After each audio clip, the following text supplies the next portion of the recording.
nurangiza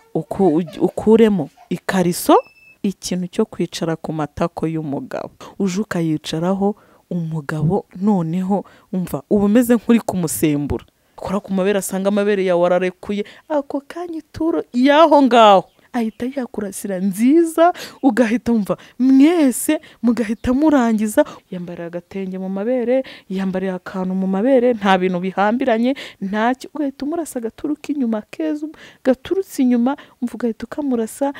nawe agatakiramo akaryohererwamo, ko yari ari gukata inyanya ikiko hariya, rushe hariya, ikibomiyo hariya, ibintu byose hariya, mu minota ngahe uhita ukarangiza ukigarukira muri salo, nawe agakomeza agateka, ku buryo mushobora kuba mufite n'abashyitsi tu, hari ukuntu mugira abashyitsi bakababangamira kuba mwakirongoranira.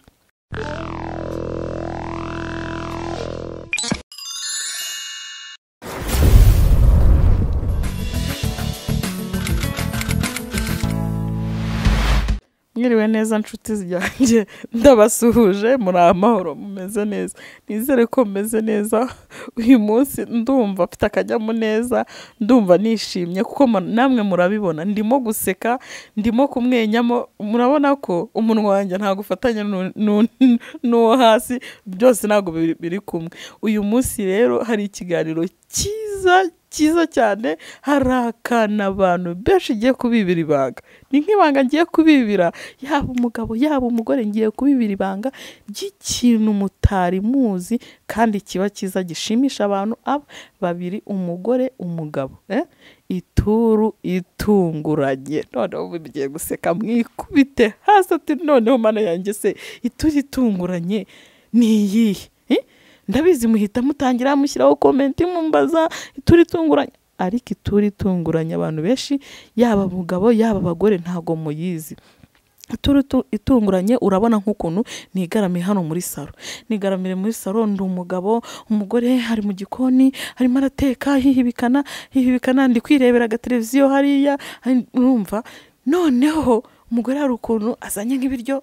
hariya mu kabati, araje yambaye agatenge, urabona ukuntu nyiri kugenda yinyeganyeza igira gutya, uko aza guca imbere niko nawe ugenda wumva, ugenda ubishaka, gatubwira ati sharivayo hano agubwira akazi, agahita aza. Buriya njyewe sinzi ukuntu nteye, hari ikintu kimwe njya mbwira abagore bagenzi banjye, ngenda gikunda kandi kiriya kintu ni cyiza, ikintu cyo kwicara ku matako y'umugabo, my friend, niyo yaba kwanga, ni kuko uje ukamwicara ku ibibero nako bigira twebwe ku matako, uje ukayicaraho umugabo, noneho umva uba umeze nk'uri kumusembura, umeze nk'urimo kumubyutsa. Areba umugabo yigaramiye mu ntebe, mbese yabishatse,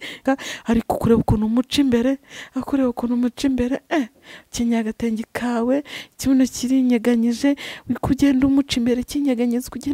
kinyeganyeza, niko agenda agira santima, agenda gukurura, mu kanya akakubwira ati sheriva nkubwire, ukaburaje mara kuza aticara hano kubera nkubwira akantu keza, ariko bebe ukaburicaye. Burya iyo umwicayeho byanga byakunda, uko umwicayeho umwicaye ku bibero, ako kanya we uwo umara kuza. Hari akandi kantu abadamu ngiye kubabwira, mu gihe muri mu rugo, uzi kuri mu rugo uri gutegura ibintu by'umugabo wawe, ibyo umugabo wari buryo yagiye mu kazi, mbese ari wowe urimo ubitegura, ujye wambara agasengeri cyangwa wambara umupira, ukuremo isutiye, nurangiza ukuremo ikariso, ukenyera igitenge, kandi ibyo bintu ndi kubabwira muri ino minsi mwabagore mwe mwashaka mwubaka ingo zanyu, kuko ingo nyinshi muri ino minsi ziri gusenyuka kubera ku ikintu kijyanye n'imibonano. Umugabo akagukoraho ukitarutsa, gasanga ikibuno wakiziritse, nyamaza aho avuye hari abana bagiciyeho bakikubita barya, kigenda kikubita,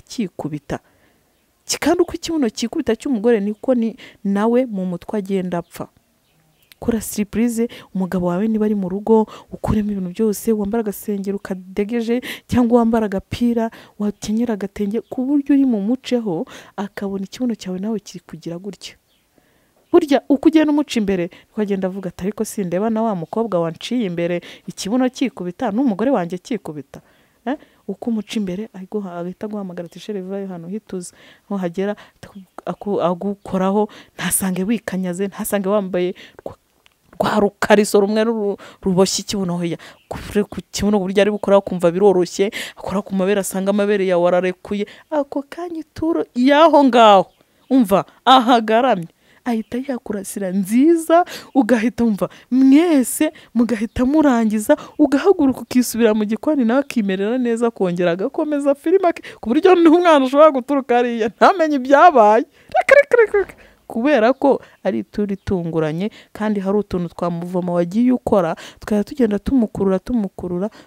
Mu gihe rero wowe mugore wabonye amahirwe yo kubona umugabo wawe mu masaha nk'ayo ngayo ari mu rugo, gerageza ukora utuntu twamukurura kugira ngo ubone ka gaturu gatunguranye. Hari akandi gaturu karyoha abagore n'abagabo tutajya tumenya, agaturu ko mu gikoni. Yewe urakazi noneho ko kaba gatunguranye koko, ari ukuntu wenda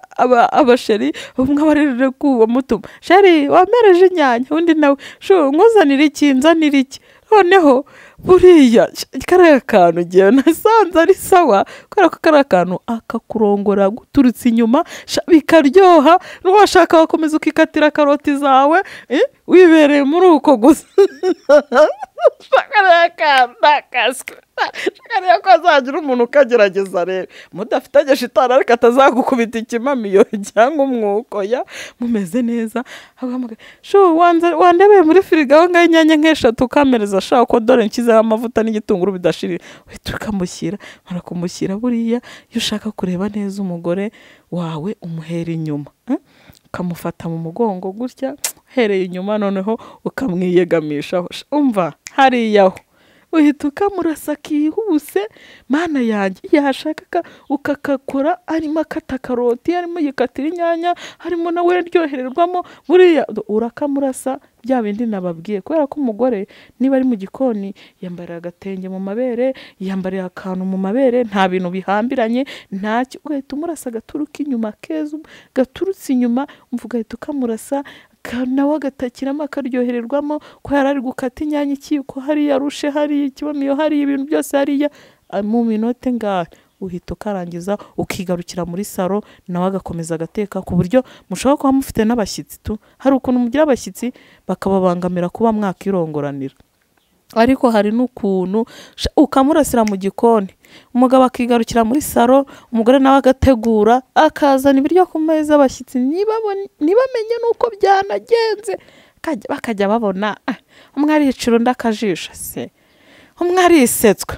kose bano bantu ngo bisetsa, kumbe hari akantu mwakoze muziranyeho, ku buryo nimurabujya kuryama mukareka koza kasheri, kariya kantu wagatekerejeho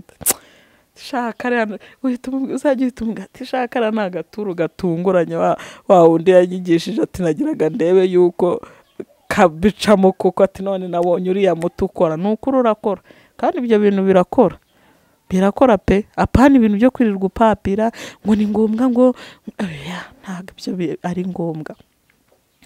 Hari akandi gaturu rero buriya niko abantu benshi batajya bamenya, hari akandi gaturu nako karyoha, kandi karyoha mu buryo bwiza. Hari ukuntu agatura umugabo akiva mu kazi we watashye mbere ye,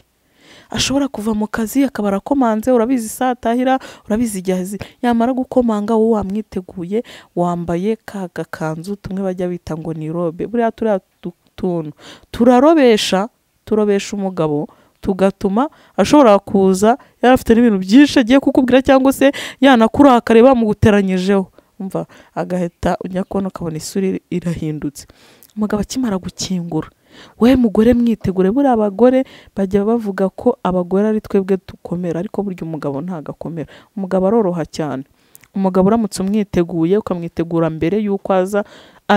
uwo bizi neza isaha azira, uhita nawe agukorera agaturu gatunguranye, akinjira akimara gukomanga, guhita yinjira mu nzu, atarakuramo ataragira gute, uhita umusatira, uhita umusoma, ugahita umufata. Buriya abagabo bo bahita babibona, buriya umugore washatse ibintu umugabo ntabwo yamuyoberwa, kwinjira agera muhita muza mu ntebe, umukuramo ikote yambaye utahariya, igikapu utahariya, utuntu twose utahariya, umusoma umusatira umukoraho ahantu hose, ugahita uza ugahita wicara mu ntebe. Ako kanya burya umugabo ntiyagucika, n'ako gaturu nako kararyoha. Mva inshuti zanjye, murakoze kunyumva kandi murakoze muzakurikiza iyo nama mbagiriye. Bye bye, ndabakunda.